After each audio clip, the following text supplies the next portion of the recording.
Welcome to the NoPo Podcast, your home for non-political news, with your hosts, NoPo founder Vera Gibbons and media commentator Mitch Roschelle.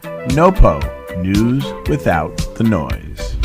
Hello, everyone, and welcome to the NoPo Podcast. I am coming to you from Palm Beach, which is rapidly becoming Wall Street South, as we've talked about before on this podcast, with all the big financial firms and the hedge funds guys moving down here. So much to talk about today that, stuff that has nothing to do with politics, because we have certainly been getting way too much of that, especially lately. I am happy to report the news that Netflix is actually releasing a new movie every single week this year. So between that and all the other entertainment that's out there, and of course, our tequila and our wine, and NoPo, you should be able to escape some of the political noise and all of the hostility that's out there. We are here to provide content for conversation. I am Vera Gibbons, and I'm joined by my co-hosts, Mitch Roschelle and John Iannuzzi, and a very special guest is waiting in the wings. Hello, everyone. Hey there, Vera. So I want to just dive into the wine and tequila discussion that we had off the air, and just assure our listeners that as we're taping this at 9 o'clock in the morning, none of us have consumed wine or tequila, at least since the sun rose. Correct. John, how are you? I'm good. I'm thinking about my wife joined one of these wine, I don't want to say of the month, but it comes in crates now to the house. Are they boxes of wine? They are big boxes. Big boxes of wine. No. Well, the bottles are in the box. No, not like a box of wine. That's great. There used to be an Italian restaurant we would go to, and we would get wine from a box. But that's instant headache. Don't hate the player, hate the game. Well, I promised last week that I would read some of the plethora of reviews we got, and I'll just read two of them. And we always appreciate the support of our loyal NoPo Army. The first one from Aunt Marge is entitled Pure Joy. Thrilled to find you in podcast format since missing your daily newsletter. I think they're referring to Vera's 4 years of producing the NoPo newsletter, which was the predecessor to the podcast. This is what we need now more than ever. Thanks for being informative and uplifting. May your new year be healthy and prosperous. So it's a little bit after New Year's.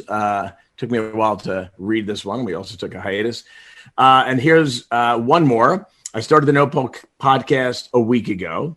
I've been listening to them on my walk/runs. So refreshing.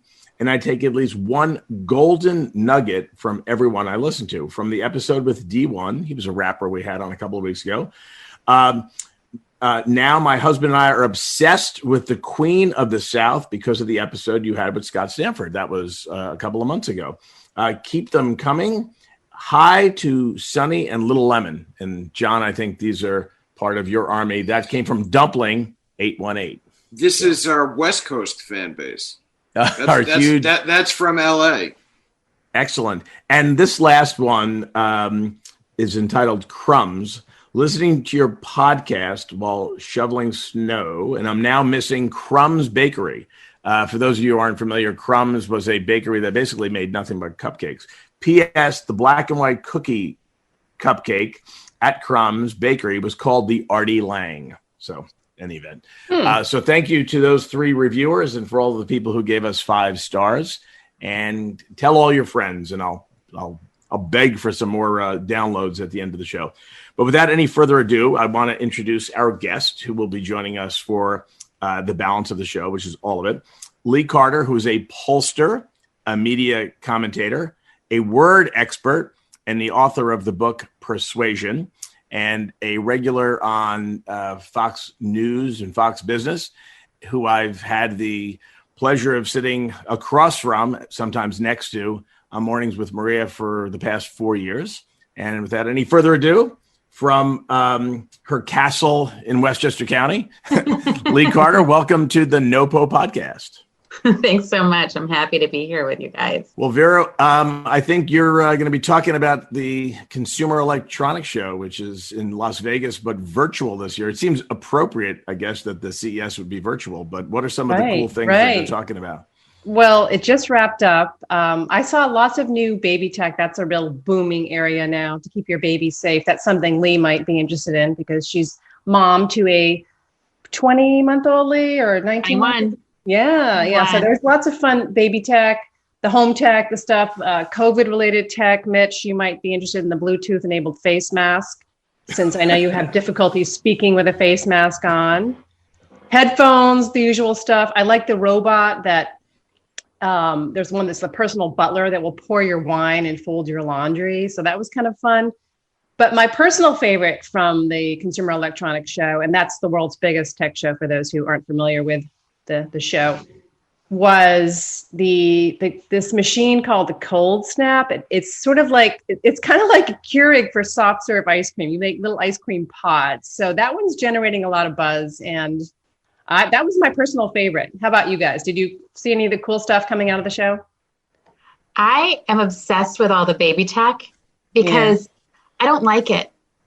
And you would think as a new mom, relatively new mom, that this would be exciting to me.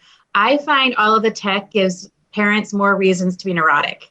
Like there's a new rock your baby to sleep kind of thing. Another gadget lets you know if your baby's pulse is irregular, let you know if they're breathing patterns. It's like there's enough to worry about. And it's like we have monitors, we can see them, we put them down. I think it's time that parents start to balance their lives a little bit. And I think all of it's just too much.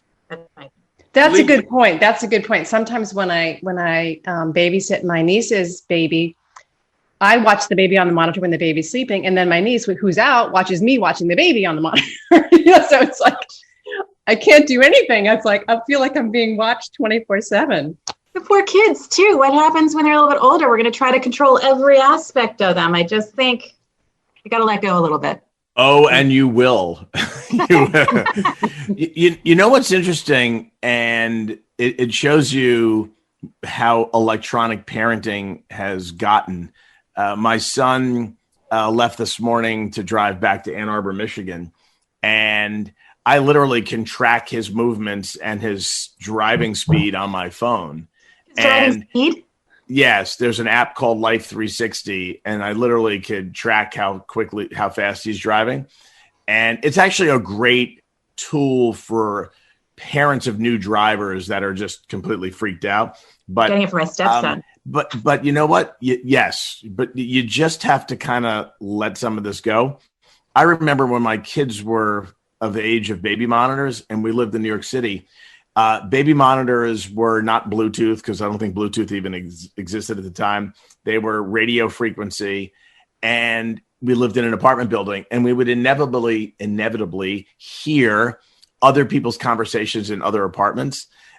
So to me, forget it. By the way, I lived in a 2-bedroom apartment. The kids were like, what do they need a monitor for? If they were crying, I could hear them.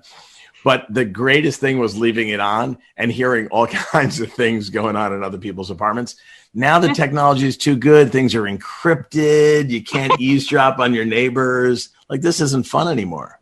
I was going to say, you got to admit the ice cream pot is pretty good, though. Like, you just stick this little thing into the top of it, like a Keurig thing, put the lever down, and you get fresh soft serve ice cream in seconds, minutes. I'm in. Tim.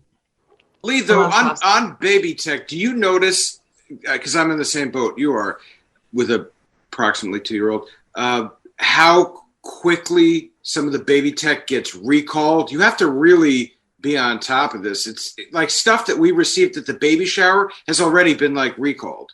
Completely. I had things that were at the baby shower, and my baby shower ended up being about 2 weeks before Maddie was born. By the time she was 3 weeks, I already had 2 things recalled. Returning them, yeah. I don't want to be a guinea pig for baby tech. I know. Yeah. And some of the things have been around for a while too, but it does seem like I think that might be part of the litigious society. They have one scary thing happen and then they've got to recall the whole thing and let you know that there's danger. And so I do feel like there's a constant anxiety in parents for your recalls, new technology, monitor this. Did you know about this? And it's a lot to keep up with. The one thing that can, if I pivot back to food, which is the lowest or highest common denominator on the NoPo podcast, the countertop ice cream maker, I think we're running out of counter space. there's just so many things that are countertop. The Keurig, the cappuccino machine. I have the Soda Stream. Are you ready for this? Go ahead, Johnny. We bought and it's still not opened, a canning system where my wife was going to can her own jam. That sounds like a good pandemic activity, actually. It never happened, though. And we also have the Soda Stream. Yeah, no, Mitch is absolutely problems, right. I think. We collect activities that we don't do. That's basically what my dining room has become. It's like a hoarding zone for things that I think I'm going to do that I haven't done. But Lee, you're an artist. I mean, and unfortunately, this is audio only, so Lee can't take us on a tour of her castle and show everybody her amazing art. But at least you have a hobby that's productive. We're like inventing stupid things like canning our own jam just to prove that we're capable of reading instructions and watching a YouTube video to make something. John, I have a suggestion for you. If you get mason jars in lieu of the cans, the ball jars, you have the jam ingredients. Do a little Googling. Maybe you can make yourself some moonshine up there in Connecticut. Okay. Because then we'll have something new to drink during the day. Go blind if you don't do that right. That could be a problem. You can always make Purell out of it if you screw it up. Well, speaking of food, because we do love food, in other food news, Ben & Jerry has entered the pet food business. Chobani has gotten into the iced coffee business. Dwayne "The Rock" Johnson is launching an energy drink. No surprise. Trader Joe's is now selling everything but the bagel. Kettle chips. They actually have the everything bagel spice mix.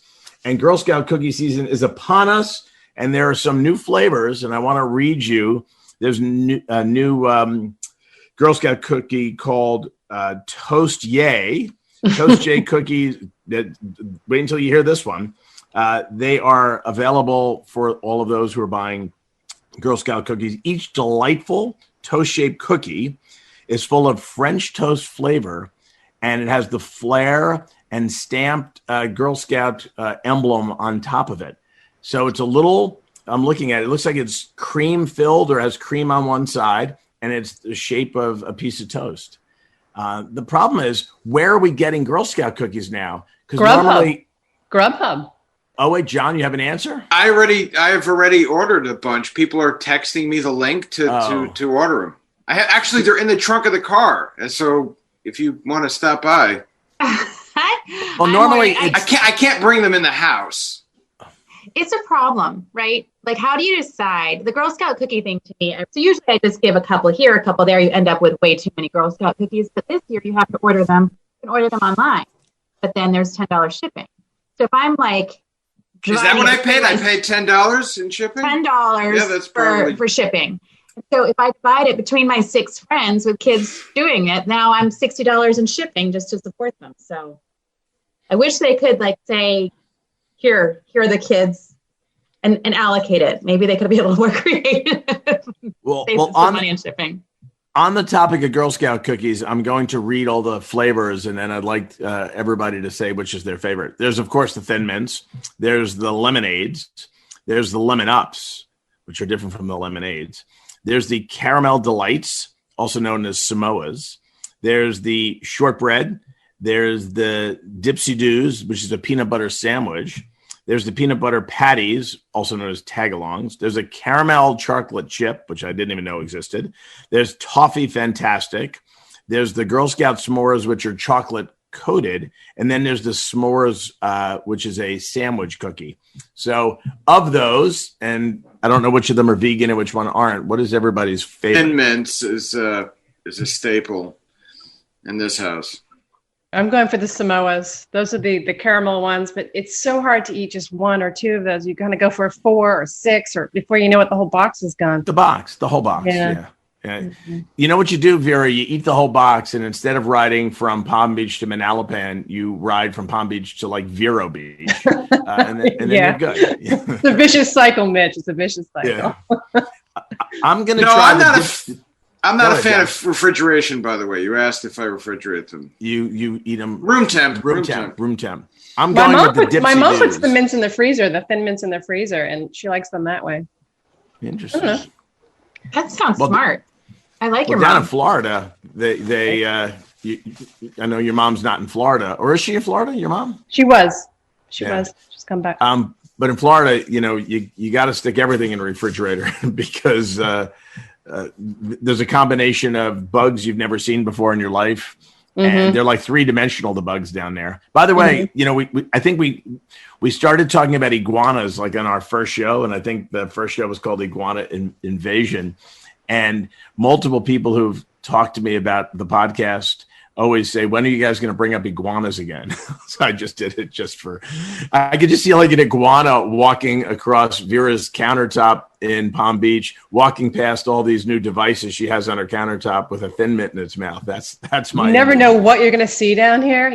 I mean, iguanas, little tiny lizards. There's so many little lizards running around, more than I remember in previous years. But so Ben and Jerry's getting into the frozen dog treats. I think that's obviously pretty smart. I mean, the pet industry is booming. A lot of people have been buying pets because of the pandemic or due to the pandemic. And they're using these, but I'm a little worried that because the ingredients are like the same ingredients they use for humans, and they're going to be so close to the human Ben and Jerry's goodies. I'm a little concerned that people are going to think they're for humans, but what do I know? The timing is good. And I think Chobani getting into the iced coffee business is good too, because everybody's at home making their coffee. They're not going out. So I'm thinking big success with the iced coffee business for Chobani. Big success for Ben and Jerry's in the pet food business. Getting into the energy drink area with Dwayne "The Rock" Johnson. I mean, it's so crowded. So I don't know how you differentiate yourself in that market, but I guess you're The Rock. Maybe that's the differentiator. I do want to come back to Trader Joe's though, and we don't really go to Trader Joe's often because of where the Trader Joe's are relative to where I live. There's so many different things, in between. But Trader Joe's sells these boxes of frozen stuff like appetizers, and they're just the perfect size box because we often go to Costco for stuff like that. And then I end up making like 5 dozen pigs in blankets, and I end up eating 4 of the 5 dozen. So, but the little snacks that come from Trader Joe's are like the right number of frozen snacks, but they have really, really great stuff at a very, very reasonable price, and everything is incredibly fresh and organic. So I'm a huge fan of Trader Joe's. Just giving them a shout out. Maybe we can get them to sponsor the NoPo podcast if we shamelessly talk about them enough. Yeah, there's a good Trader Joe's down here on PGA Boulevard that I've been to a few times, and there's like 5 or 6 of my go-to products that I get regularly there. So I'm a fan as well. I found that they have some really good frozen dinners, which in the pandemic, I'm so tired of cooking that every once in a while it's just nice to have something that tastes good that's totally easy and hassle-free. And they've got a number of good frozen dinners, which I don't usually like. You talk about Trader Joe's. At the beginning of the pandemic, when people first started venturing out, the line out in front of the Trader Joe's in Fairfield, Connecticut, it looked like a concert was taking place. It was, Trader Joe's is really popular. People love that place. The one in Larchmont, I remember it always being. Oh, forget it. The lines go all the way out to, the highway. It was crazy. Yeah, I wasn't even thinking about going there for a while because I was like, there's just no way. Is it worth it to get my frozen Mandarin chicken? COVID or Mandarin chicken? I'm not sure. Although I got to tell you, Lee, where you live, not to get overly granular for our audience that's in the diaspora across America, but you do live very close to a Costco. So, I do. I've got a lot of good shopping very close by. Yeah. Interestingly enough, I read this week that Costco is ending the in-store photo development for the first time. And that was a staple, no pun intended to Staples, but that was a staple of Costco, that while you were shopping, if you dropped off your roll of film, by the time you were done shopping, it would be done. And that was a thing that drew people to Costco. And they've closed those down because literally there's nobody at this point that's getting film developed anywhere. You are, John. You're getting film. I was going to say, I assumed that so when we moved, I found a bag of about a half dozen rolls of film that I think they're from a trip to Puerto Rico about 15 years ago. And I just assumed I could not get them developed. Can you still get things developed? You can. If you Google it, you can get stuff developed. When one of my kids was in high school, he took a photography class, like an AP photography class, and it was all in film. And getting it developed was like a bit of a pain. I think we used to send it away and get it developed. But for black and white, they actually had a dark room and they made the kids do it the old-fashioned way. But I think that that's sort of an end of an era. But I wonder if it'll come back the way vinyl has come back with music. And so maybe Costco should save a few of those in their stores. But I did a little research. The hot dog deal, the hot dog and the Coke for $1 still there. And the $4.99 chicken is still there. But unfortunately, if you live in the Northeast, you can't get churros anymore. They've cut out the dollar. I don't know why. Every time we go to Costco, I run over to the little snack area to see if they've brought back the churro. You eat like you're at a Grateful Dead show, Mitch. Me? You eat like you're on lot at a fish show. What kind of diet is this? I don't even. Well, you posted on Instagram this week something about peanut butter and the fact that there was sugar in peanut butter. And my wife shamed me. She actually took a Sharpie marker. She's now taken to marking up things that I put in the cupboard. So if there's like partially hydrogenated oil in it, she'll just take that Sharpie and underline it to shame me. You know, it's not, I don't think it's to inform. I think it's more to shame. That must be a pandemic hobby of sorts. Spouse shaming is a pandemic hobby.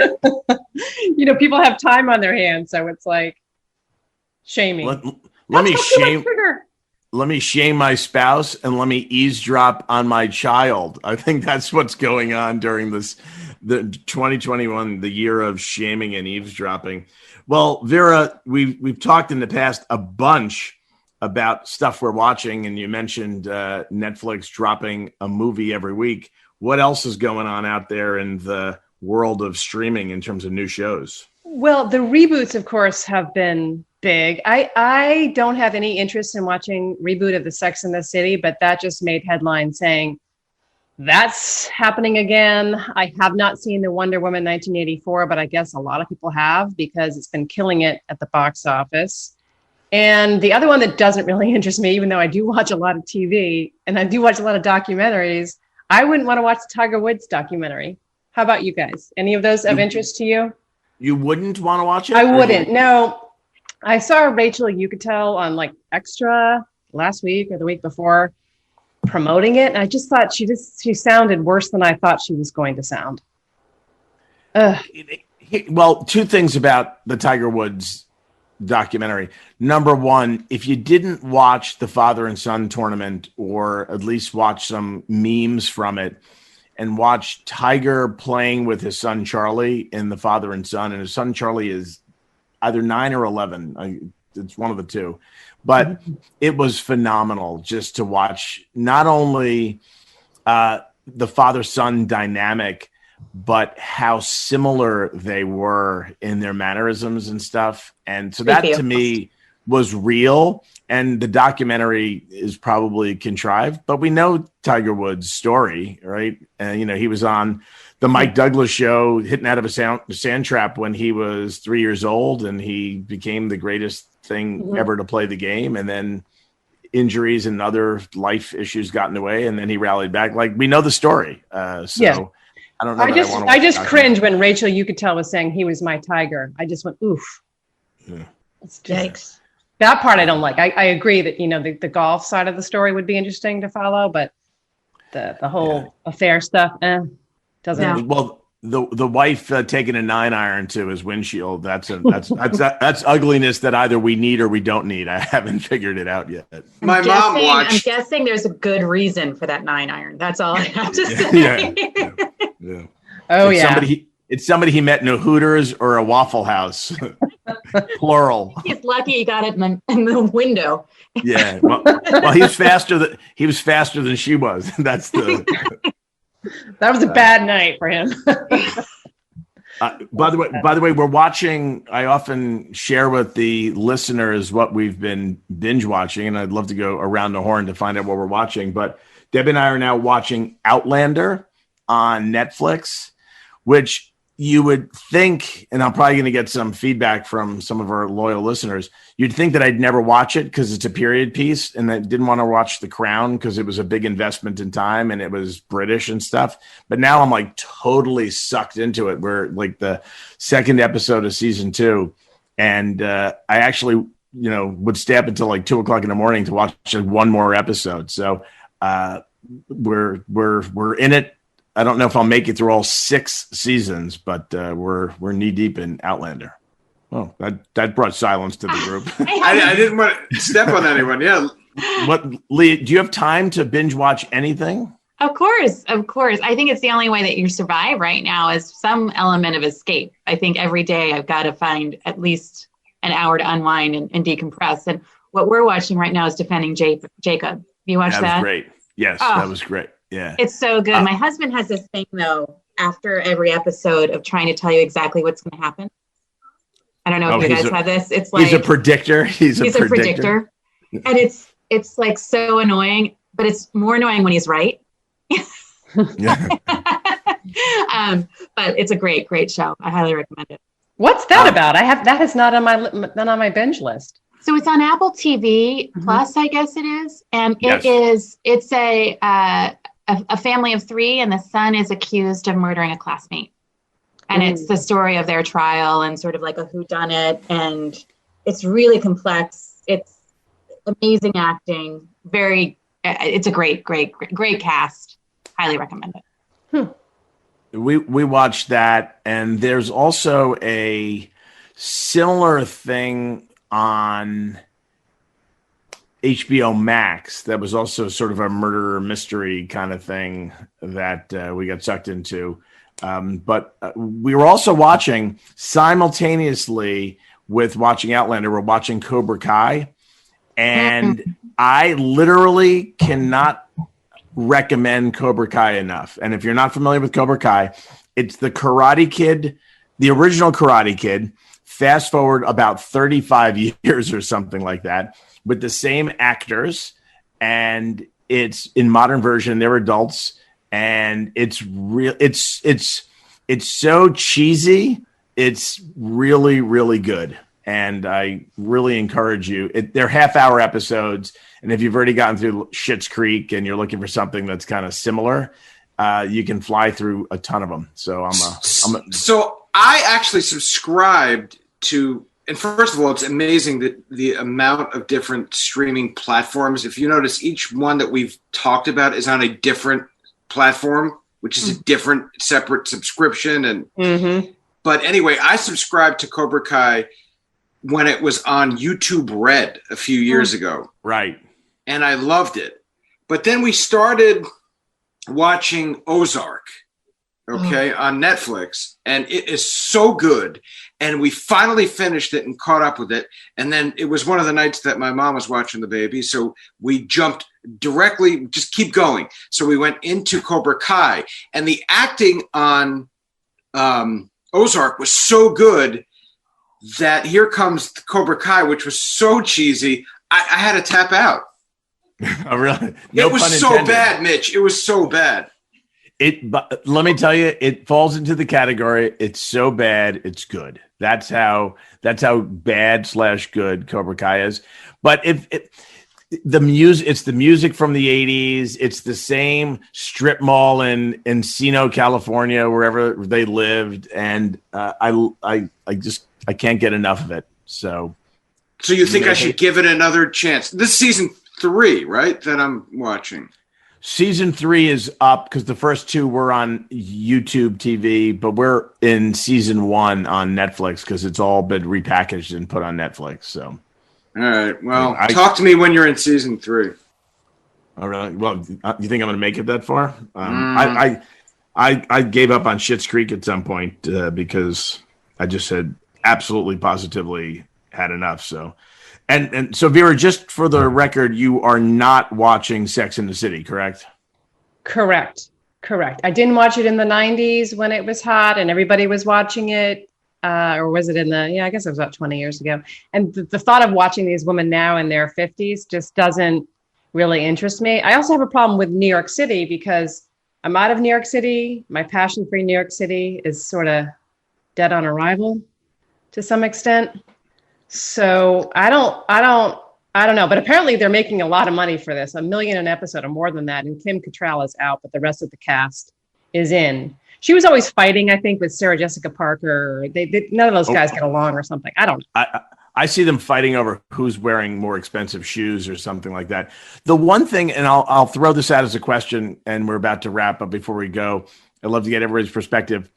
Do you find when you watch some shows, and maybe that's why I've been drawn to these period pieces because they take you out of modern time, but I can imagine Sex and the City, my image of it was those 4 women sitting in a restaurant on top of one another in a very crowded, trendy kind of environment, something you literally can't do today. Mm-hmm. So, and do you find when you're watching things and they are living a life that we can't live today, do you find it frustrating? Like when I see people in television shows in modern time and they're not wearing masks, it just kind of bothers me a little bit that we can't live the way they are on television.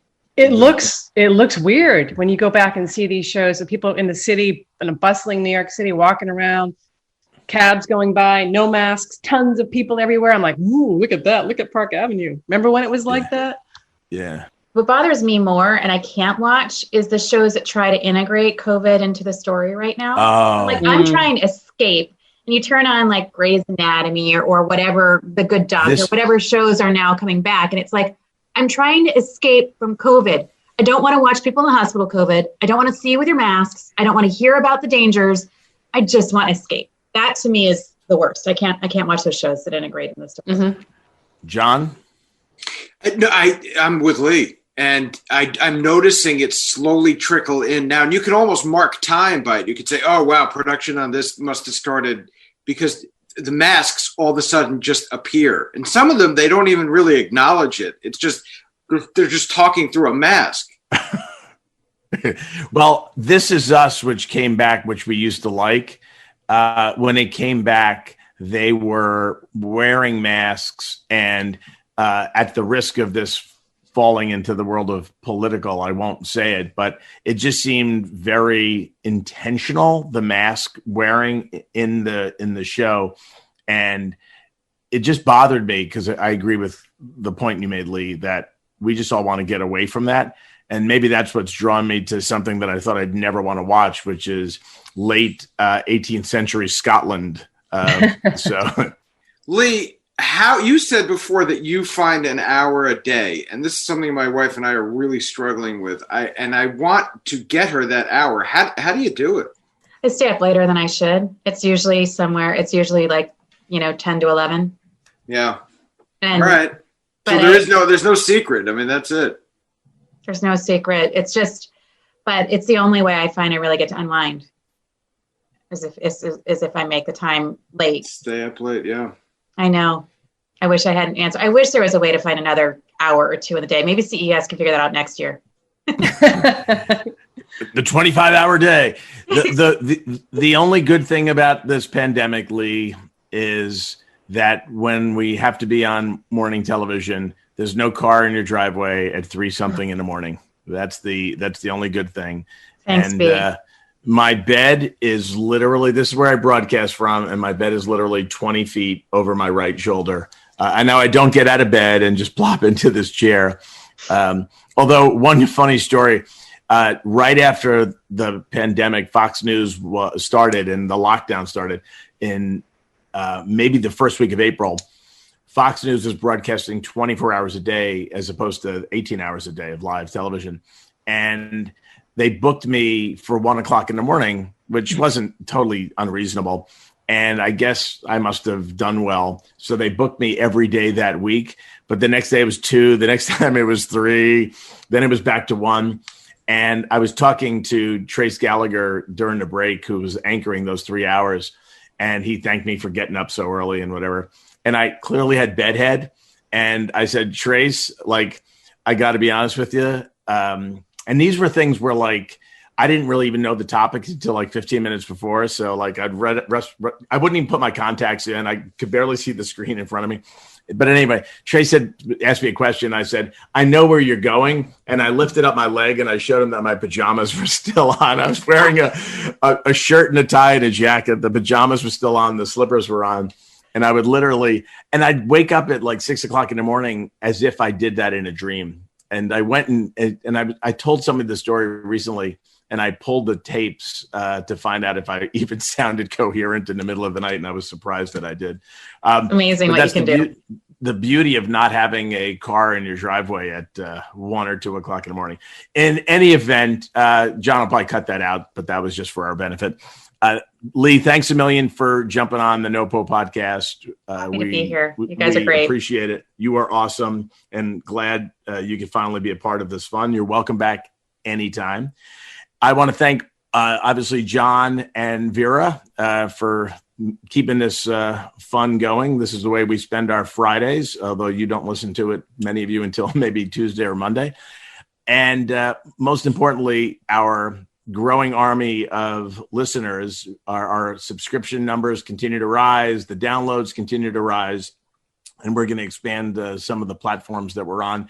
And we are, John, broadcasting on some radio stations. So before we go, I'd love for you to shout out to those. So excited. Yeah, we're starting in New England because that's where I am physically located. And we are now in Vermont and Massachusetts. And if you're not in those areas, you can stream it on newenglandtalkradio.net. Excellent. Well, and that's the beginning of the expansion of the NoPo franchise onto terrestrial radio. Talk radio. And I don't mean that pejoratively. So thanks for all of you that are listening on the radio as opposed to streaming it on your mobile devices. The one last thing, and I don't know if this will end up timestamping the episode, but there are 2 lottos that are over $500 million each, and one of them is approaching almost $1 billion. So if you're feeling lucky, go out and buy those tickets, and good luck, because you got to be in it to win it. Anyway, thanks to everybody for listening to the NoPo podcast this week. We'll be back next week. NoPo, news without the noise. You know, well, I'm a chicken fried and cold beer on a Friday night, a pair of jeans that fit just right, and the radio.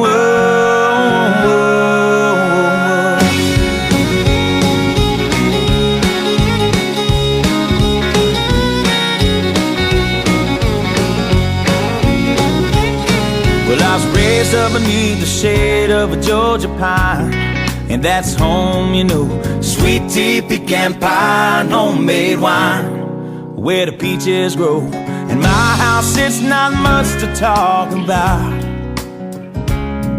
but it's filled when love is grown in southern ground, and a little bit of chicken fried, cold beer on a Friday night, a pair of jeans that fit just right.